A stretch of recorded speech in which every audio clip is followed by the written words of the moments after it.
안녕하세요. 이런 이야기 어디 가서 쉽게 꺼내진 못했지만 오늘은 한번 조심스레 꺼내보려고 합니다. 저처럼 누군가와 함께 살면서도 어딘가 혼자 있는 듯한 외로움을 느껴보신 적 있으신가요? 이 이야기가 누군가의 마음 한켠에 조용히 닿을 수 있다면 좋겠습니다. 구독과 좋아요는 다음 이야기를 만드는 큰 힘이 됩니다. 아침 햇살이 부엌 창으로 조용히 들어왔습니다. 밖은 맑고 환한데 제 마음속은 그와는 좀 달랐습니다. 식탁 위에 놓인 두 그릇. 남편과 마주 앉아 밥을 먹고 있었지만 그 아침엔 말 한마디가 없었습니다. 김을 찢어 밥 위에 올리고 조용히 입에 넣었습니다. 남편은 국만 떠먹고 있었죠. 딱히 싸운 것도 아닌데 공기가 참 조용했습니다. 그냥 말이 없어졌습니다. 예전엔 이 시간이 꽤 따뜻했거든요. TV 소리 따라 이야기 나누고 어제 본 뉴스 얘기도 하고 아이들 이야기, 손주 이야기까지. 근데 어느 순간부턴가 대화가 줄고 말 대신 한숨과 침묵이 자리를 채우기 시작했어요. 남편이 퇴직하고부터였습니다. 그 전까진 바빴어요. 직장 나가고 가끔 친구들이랑 고스톱도 치고 집에 있는 시간도 짧았죠. 근데 퇴직 후로는 하루 종일 집에만 있습니다. TV를 보고 부엌에 들여다보고 빨래 널고 접시 정리도 하죠. 겉으론 도와주는 척하는데 사실은 제 마음속 한 구석이 답답해왔습니다. 이 반찬 왜 이렇게 짜? 국 간은 누가 봐도 싱거운데 접시는 저쪽에 뒀어야지. 처음엔 아무 말 없이 들었어요. 근데 하루, 이틀, 사흘, 어느 순간부터는 제 안에 뭐가 쌓이기 시작했습니다. 예전엔 혼자 있는 시간이 좋았어요. 라디오 틀어놓고 커피 한 잔 마시는 오후, 그 시간만큼은 저만의 세상이었죠. 그런데 요즘은 거실, 부엌, 안방까지도 누군가의 눈치를 보게 됩니다. 남편은 그냥 같이 사는 사람이 아니라 내 하루의 중심이 되어버린 사람 같아요.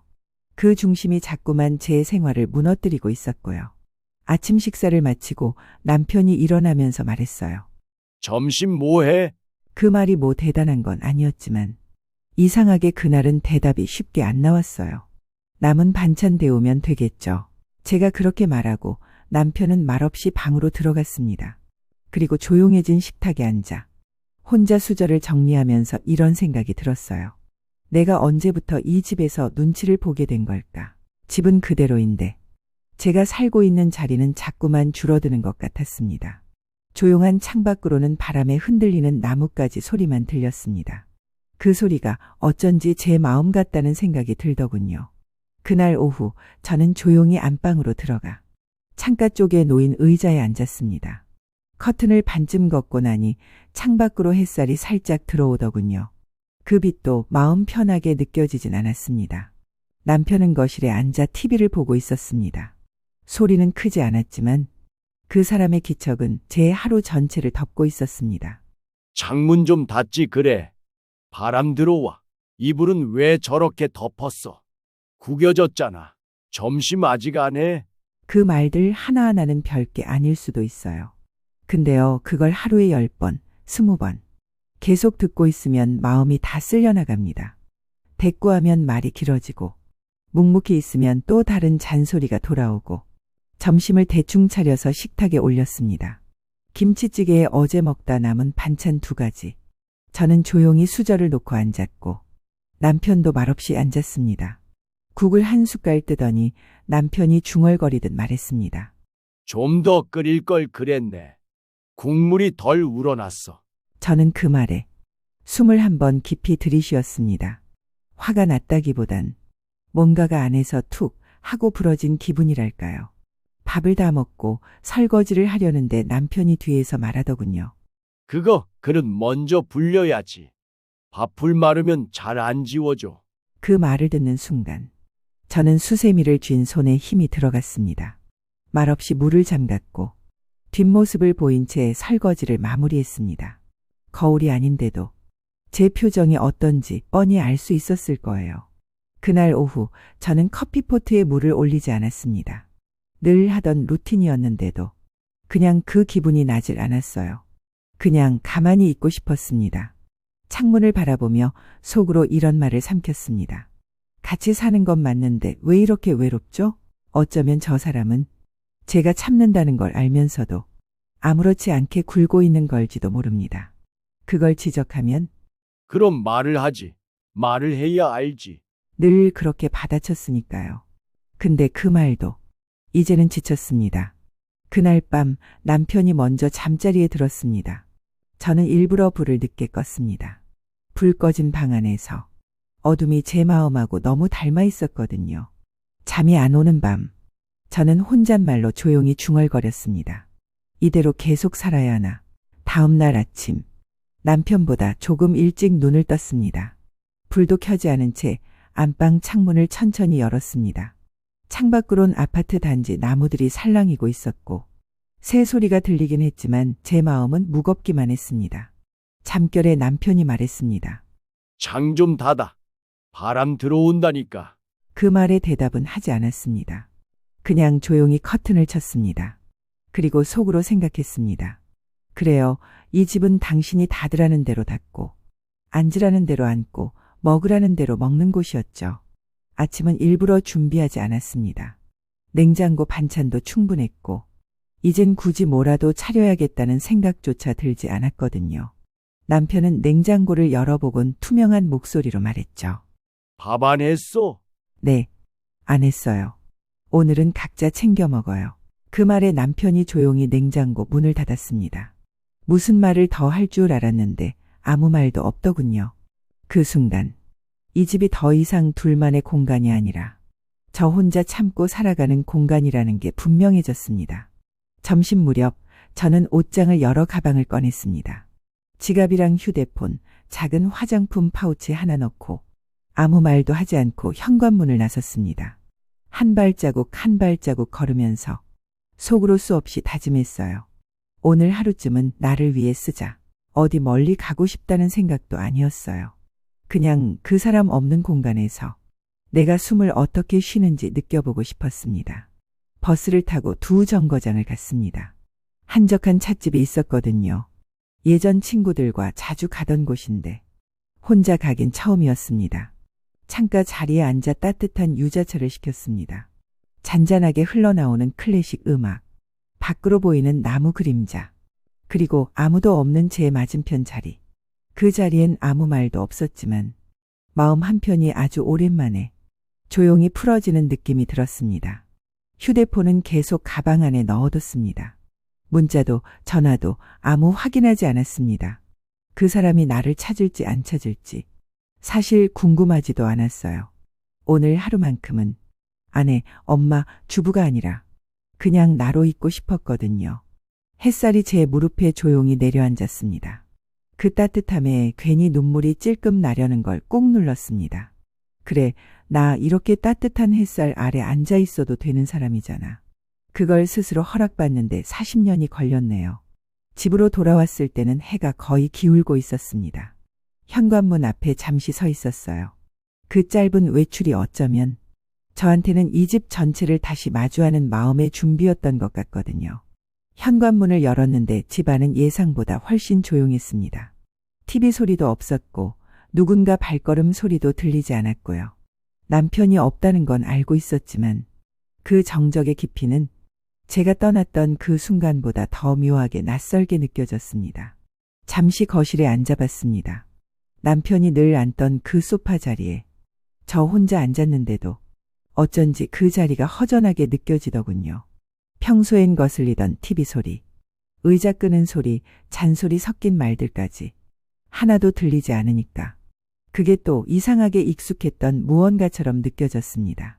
한편으로는 이런 생각도 들었습니다. 내가 나간 걸 알았을까? 문자도 전화도 안 했네. 정말 아무렇지도 않았나? 휴대폰을 꺼내 확인해 봤지만 메시지는 없었습니다. 전화도 오지 않았더군요. 잠깐 마음이 서늘해졌습니다. 부엌으로 가서 조용히 찬장을 열었습니다. 물이 담긴 컵 하나 꺼내어 마시며 그 사람 없이 저녁을 맞이하는 게 이렇게 낯선 일이었나 싶었습니다. 언제나 그 사람의 잔소리가 있었고 제가 그걸 듣기 싫어 고개를 돌리기도 했지만 막상 그게 없으니 방 안이 빈 것처럼 느껴졌습니다. 당신 없이도 괜찮을 줄 알았는데 그 말이 불쑥 마음속에 떠올랐습니다. 그동안 당연하게 생각했던 모든 것들. 아침마다 놓인 밥상, 조용히 정리된 식탁, 빨래를 걷고 접어두는 일, 라디오 소리 그리고 제 잔소리에 말없이 대답하던 그 표정까지. 그게 다 당연한 게 아니었구나. 그날 저녁에서야 처음으로 느꼈습니다. 그 사람이 없으니까 집안이 텅 빈 박스 같았습니다. 물건은 있는데 온기가 없는, 이게 내가 주지 못했던 고마움이었구나. 다음 날 아침, 저는 평소보다 조금 늦게 일어났습니다. 현관문을 열고 나가봤더니 남편의 신발이 보이지 않더군요. 잠시 멈춰섰습니다.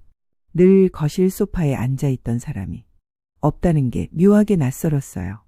거실은 조용했고 TV도 꺼져 있었습니다. 그 조용함 속에서 무언가 작게 탁하고 울리는 기분이 들었습니다. 부엌에 가보니 식탁 위에 쪽지 하나가 놓여 있었습니다. 손글씨 짧고 투박한 문장이었죠. 혼자 있는 시간이 필요하다는 말, 이제야 조금 알 것 같아요. 잠깐 나갔다 올게요. 너무 오래 걱정하진 말아요. 저는 그 쪽지를 천천히 집어들고 그 자리에 한참 동안 서 있었습니다. 그 사람이 이런 문장을 쓸 수 있는 사람인가? 그 생각이 먼저 들더군요. 그동안 말없이 혼자만 생각하고 입 밖으로는 뭐 하나 표현하지 않던 사람이 자신의 감정을 글로 남겼다는 게 그 자체로 낯설고 조심스럽게 느껴졌습니다. 식탁에 앉아 남편이 남긴 그 짧은 메모를 다시 읽어보았습니다. 혼자 있는 시간이 필요하다는 말, 이제야 조금 알 것 같아요. 그 한 줄이 그동안 제가 참아온 시간들을 그 사람도 이제는 조금은 느끼기 시작했다는 걸 말해주는 듯했어요. 점심 무렵 남편이 돌아왔습니다. 땀이 맺힌 이마와 손에 들린 검은 비닐봉지. 안에 있던 건 작은 요구르트 2개와 김밥 한 줄이었어요. 아무 말 없이 그걸 식탁 위에 놓고 말하더군요. 이거 당신 거예요. 그 말 한마디에 저는 왜 샀어? 나 배 안 고파. 이런 말이 목구멍까지 올라왔는데 대신 조용히 김밥을 꺼내 접시에 옮겨 담았습니다. 둘이 마주 앉은 식탁. 남편은 김밥 하나를 반으로 자르더니 한 조각을 입에 넣고 아무 말 없이 먹었습니다. 그 모습이 이상하게 어색하지 않았습니다. TV도 꺼져 있었고 잔소리도 없었고 묻지도 않고 따지지도 않는 식사. 그냥 같이 앉아 조용히 먹는 것만으로도 뭔가 조금은 달라졌구나. 그런 생각이 들었습니다. 밥을 다 먹고 남편이 물컵을 씻고 돌아서며 말했습니다. 오늘은 TV 안 켜고 있어도 괜찮네. 그 말에 저는 작게 웃음이 나올 뻔했지만 표정은 그대로 두고 그냥 고개만 살짝 끄덕였습니다. 그 사람도 조금씩 변하려고 애쓰고 있다는 걸 알았거든요. 그날 저녁 식탁에 나란히 앉아 김밥을 먹은 이후로 집안 공기가 조금 달라졌습니다. 누가 뭐라고 한 것도 아닌데 묘하게 조용했고 묘하게 부드러웠고요. 다음 날 아침 남편은 예전처럼 소파에 앉아 있지 않았습니다. 부엌 쪽에서 저보다 먼저 커피포트를 올리고 있는 모습이 보이더군요. 말없이 커피를 내리는 손길이 조금 어색하고 조금 서툴러 보였지만 그게 또 이상하게 고마웠습니다. 커피잔을 조심스레 테이블 위에 놓으며 말하더군요. 예전처럼 진하진 않은데 한잔 해요. 저는 괜히 무심한 척 앉아서 한 모금 마셨습니다. 쓴맛이 조금 강했지만 그게 그날따라 딱 좋은 맛이더라고요. 오후엔 거실에 앉아 책을 좀 펼쳤습니다. 남편은 조용히 발끝으로 리모컨을 밀어두고 소파 반대편에 앉아 신문을 들었습니다. 같은 공간, 같은 시간인데도 이번엔 숨이 막히지 않았어요. 이런 게 진짜 조용한 공존일까? 속으로 그런 생각이 스치더군요. 식사 시간에는 여전히 말이 많진 않았습니다. 그렇다고 예전처럼 무겁고 단절된 공기는 아니었어요. 남편이 반찬 하나를 먹고 작게 중얼거리듯 말했습니다. 이거 예전 그 장아찌 맛이네. 당신 그 레시피 아직도 기억하나 봐. 그 말에 저는 조용히 웃으며 고개를 끄덕였습니다. 그 사람, 그 짧은 말로 맛보다는 마음을 기억하고 있다는 걸 말하고 싶었던 것 같았거든요. 잠들기 전 침대에 누워 불을 끄려다 남편이 먼저 불을 껐습니다. 그리고 아주 조용히 옆에서 이런 말이 들렸어요. 오늘 하루 조용해서 좋았어요. 당신 덕분에. 그 말은 평소 그 사람이 하는 말투 같지 않았습니다. 무뚝뚝하고 단호하고 틀리면 꼭 바로잡아야 직성이 풀리던 그 사람이 그런 말을 했다는 것 자체가 조금 놀라웠고 조금 기뻤고 조금 눈물 날 만큼 따뜻했습니다. 불 꺼진 방 안. 그 사람 얼굴은 보이지 않았지만 그날은 오랜만에 저도 마음 편히 눈을 감을 수 있었습니다. 소리 없이 조금씩 서로를 바라보게 되는 이 시간. 그게 다시 시작이라는 걸 느끼고 있었거든요. 그날 저녁 남편이 먼저 식탁에 앉아 있었습니다. 식탁 위엔 된장국 냄새가 조용히 퍼지고 있었고 그 사람은 국그릇을 제 것까지 떠주고 말했어요. 된장국 내가 끓였어요. 예전에 당신이 좋아한다고 했던 거. 그 말에 저는 잠깐 멈칫했지만 조용히 자리에 앉았습니다. 국을 한 숟갈 떴는데 간은 조금 짰고 두부는 흐물했지만 괜히 웃음이 났습니다. 이 사람이 이렇게 국을 끓여준 건 결혼하고 처음 있는 일이거든요. 식사는 조용히 흘러갔습니다. 예전처럼 간섭도 없었고 잔소리도 푸념도 없었습니다. 그냥 함께 앉아 소리 없이 밥을 먹는 그 시간이 이상하게 따뜻하게 느껴졌습니다. 식사가 거의 끝나갈 즈음 남편이 천천히 물컵을 들어 말했습니다. 컵에 물자국 있더라. 내가 닦았어요. 당신 보기 전에 깨끗해야 할 것 같아서. 그 말이 너무 어색해서 저는 순간 피식 웃을 뻔했지만 그걸 꾹 참고 고개만 살짝 끄덕였습니다. 그 사람, 말이 서툴러도 무언가 달라지고 싶다는 마음만은 분명히 느껴졌거든요. 그날 밤 불을 끄고 누워서 남편이 조용히 말했습니다. 당신이 없던 그날 집이 참 조용하더라고요. 저는 아무 말 없이 듣고 있다가 천천히 말했습니다. 그 조용함이 제가 늘 지켜왔던 거예요. 남편이 한참 동안 말이 없더니 낮게 조심스럽게 말했어요. 그걸 이제 알겠어요. 지키는 사람이 어떤 마음으로 사는지. 그 말을 듣고 나니 괜히 목이 메었지만 저는 그냥 조용히 웃으며 말했습니다. 이제부터라도 말하고 들어주고 서로 좀 덜 힘들게 살아요. 남편은 대답 대신 불 꺼진 어둠 속에서 제 손등을 가만히 감쌌습니다. 오랜만에 느껴보는 작고 따뜻한 손길이었어요. 그날 이후 우리 집엔 무언가 아주 작게 바뀌었습니다. 눈에 띄진 않지만 삶이 조금은 느슨해졌달까요. 말하자면 서로를 덜 긴장시키고 사는 연습이 시작된 거예요. 남편은 더 이상 TV 소리를 키우지 않았고 저는 굳이 말하지 않아도 그 사람이 안다는 걸 느끼게 되었습니다. 말이 많아진 건 아니에요. 여전히 무뚝뚝하고 여전히 궁금한 걸 먼저 묻진 않죠. 그런데도요. 기분이 다릅니다. 아침에 남편이 먼저 물어요. 오늘은 뭐 먹고 싶어요? 예전 같으면 아무거나 해라며 신문만 보던 사람이죠. 저는 그냥 웃으며 대답해요. 국은 내가 끓일게요. 당신은 설거지 해줘요. 그리고 우리는 서로 눈을 마주치고 조용히 웃습니다. 그게 우리가 다시 부부가 되는 연습 같았습니다.